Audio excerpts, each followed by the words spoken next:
Hello po mga kaprops. Dito tayo ngayon sa bayan ng Cavinti, Laguna. Itong nakikita nyo po ngayon ay isang farmland na for sale dito po sa Cavinti. Tabing kalsada, meron na po itong linya ng tubig dito mga kaprops. Tapos meron na rin pong malapit na poste para sa kuryente. Itong direksyon na to, papunta po yan sa main road. So, pwede tayong dumaan dito papunta sa Caliraya Lake at sa Lumut Lake. Pwede tayong dumaan dito papuntang, paglabas natin sa main road, pag tayo po'y kakaliwa, papunta po yan ng Pagsanhan, papunta Santa Cruz, tapos sa kanan naman po, papunta naman sa town proper ng Cavinti. So ito yung property mga kaprops. Ang frontage nito ay nasa 30 meters titled. Meron itong tanim na mahigit 80 na puno ng niyog. Tapos may mga tanim din na puno ng pandan. So ito yung frontage. Baybayin lang natin mga kaprops. Yan, tabing kalsada yan. Ito yung property. So nabanggit ko kanina, mula doon sa pinakadulo, 30 meters po ang frontage nito. May mga farm na rin po dito na dinidevelop. Tingnan nyo po, mayroong sasakyan doon. Okay, pasok tayo dito sa loob ng property mga kaprops. May daan dyan?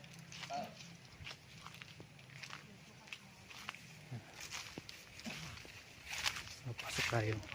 Pinabaybal ko lang po ang frontage.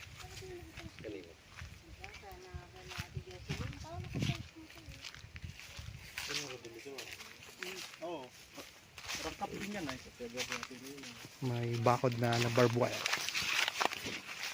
Yan, may bakod na po na barbed wire. Ito yung pinakadulo ng frontage niya. Doon. Okay, tayo dito.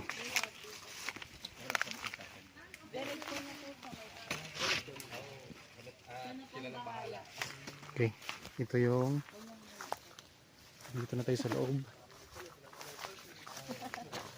Maraming tanim na niyog.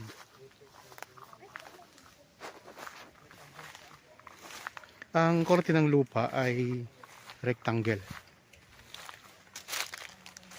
Ang sukat nito ay 5,000 sel. 5,265. So ang kabuuang sukat mga kaprops ay 5,265 square meters. Mahigit kalahating hektarya. May bukal. Kita ang bukal? Okay. Meron po daw itong bukal sa likod. Yan, dito yung mga puno nyo. Mayroon din siyang puno ng langka. Ayun, may puno ng langka doon. Mga puno ng pandan. So, rectangle nga po ang korte ng lupa nito. Kaya pag ganun siya. Yan yung mga boundary niya. Yung masukal na yan, pinaka-boundary na yan. So, diretso po doon sa likod. Tapos yung kalsada mga kaprops.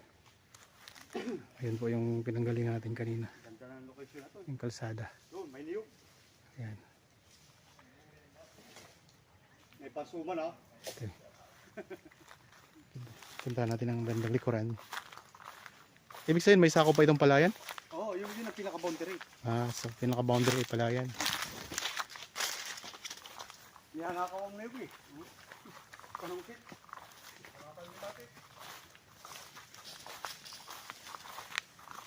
Hindi siya linis ko na nag-uulan, lumagulan damo. Mayroon ding puno ng santol. Ang puno ng santol. Tapos may mga puno ng langka.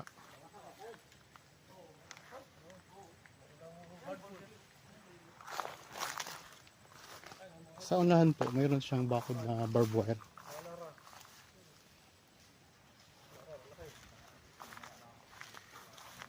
Ang ibang detalye mga kaprops, kung gusto nyo malaman, Nandyan po sa description box pati yung presyo.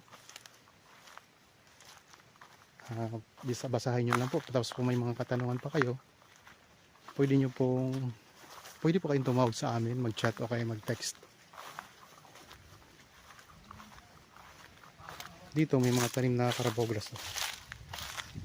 So, pahaba po siya kasi rectangle nga po ang korte ng lupa.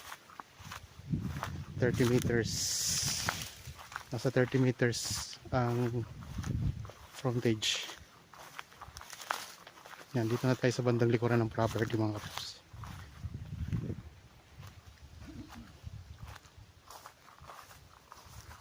Saan po banda ang bukal? Ang bukal po saan banda? Pero hagi pa siya ng property. Opo. Ayan po eh. So dito ang bukal. Yan, tubigan yun. Ang pagitan niyan, yung tubig, yung kabila na yun. Boundary na to. O, yung sa kabila, Ibig sabihin sakop pa yun. sakop yung tubigan. Ayun, sakop pa yung tubigan. Tapos ang bukal dyan lang. Hindi, dyan sa dulo. Yan, dyan sa may pantanan na yan.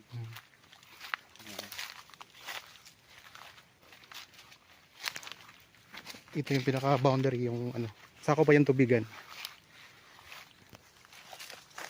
Tingnan natin dito ang bukal.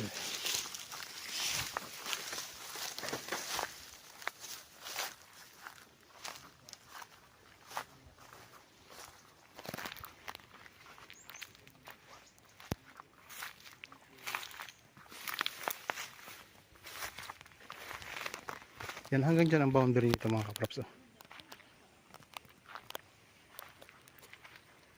Tapos tingnan nyo po. Yan, nandito ang bukal. Dito na po ang bukal mga kaprops. Ay, maraming tubig doon. No? Yan, kung mapapansin nyo.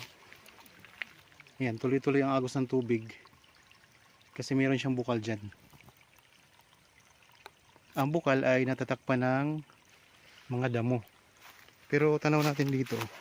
Ayun ang daming tubig niya. Sum natin. Ayan po ang bukal mga kaprops.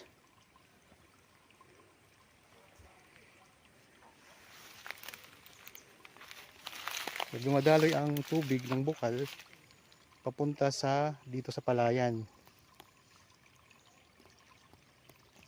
Ayan, ito ang palayan.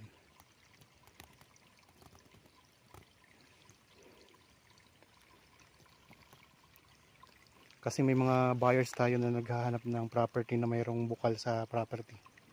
Sa loob ito. Pwede mo na po ito mga props. May bukal na rin po ito. Ha?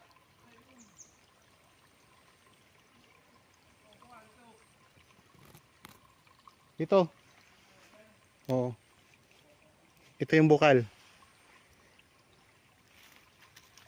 So ulitin ko lang mga props, ang buong sukat nito ay 5,265 square meters, titled dito po sa bayan ng Cavinti, Laguna. Malapit lang po ito sa Caliraya Lake at malapit lang din po sa Lumut Lake. Nasa 80 puno ng niyog ang tanim dito. Tapos may mga tanim din ng mga langka, saka mayroon ding tanim na santol. May mga puno din ng pandan. Tapos po, ang isang kagandahan po ay tabi siya ng barangay road, sementadong barangay road. Sa ngayon marami na pong mga nakabili dito ng mga farm din katabi ng property. Tapos meron na itong linya ng tubig.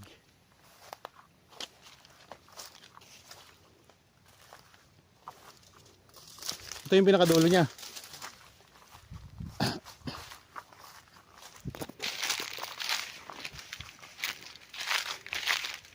Ito yung pinakadulo ng property. Ang ganda dito, may mga Carabao grass sa tanim.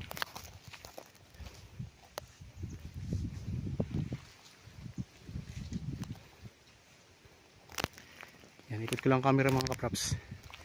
Yan na yung pinaka boundary nito. Pinakadulong boundary ito.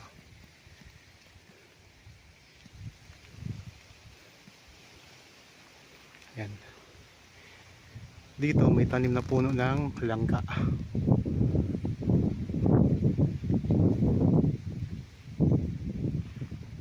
Marami siyang puno ng langka, mga ano siguro, kulang-kulang 10. Tapos mayroon dito katabing magandang farmland. Ayan.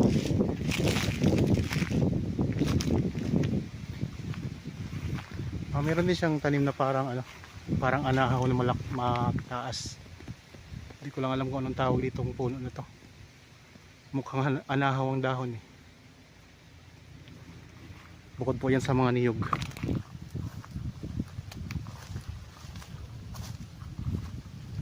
(5,265 square meters). Isang farmland po na tabi ng kalsada. Sa mga interested buyer po dyan, pwede niyo kami makontak sa mga contact details namin. Pwede po sa Viber, cellphone number, Facebook Messenger, WhatsApp, chat, tawag o kay text. Pwede po mga kaprops.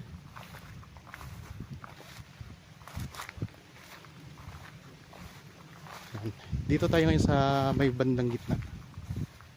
Ikot ko lang ang camera. Patag po ang lupa nito.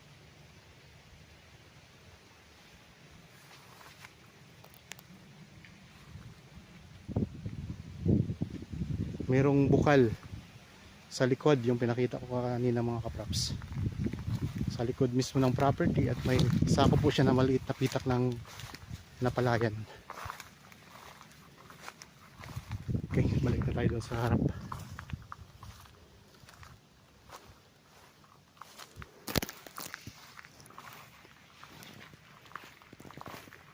Meron na pong malapit na poste ng kuryente. Actually meron na talaga tong linya, kaso lang naputol yung nakaraang bagyo. Kaya naputol yung wire. Pero meron siyang poste na malapit na mismo sa property mga kaprops.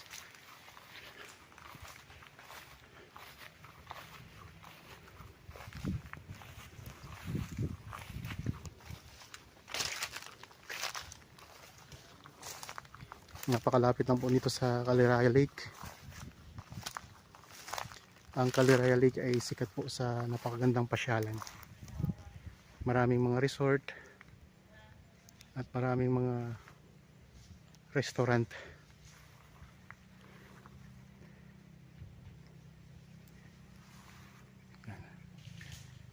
So mga naghanap dyan ng property na farmland dito sa Cavite, ito mga kaprops, pwede nyo itong i-consider sa inyong pagpipilian.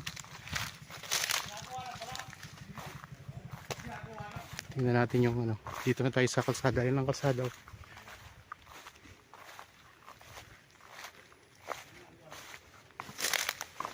Ito mga kaprops, ang Barangay Road.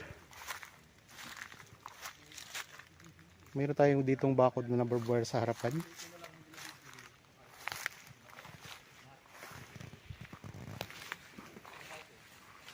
Okay. Ayun mga kaprops, sana nagustuhan nyo po itong property na in-offer ko sa inyo ngayon.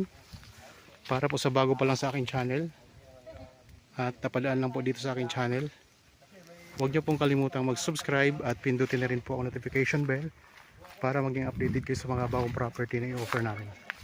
Maraming salamat po, lagi tayong mag-ingat at God bless po sa ating lahat mga kaprops.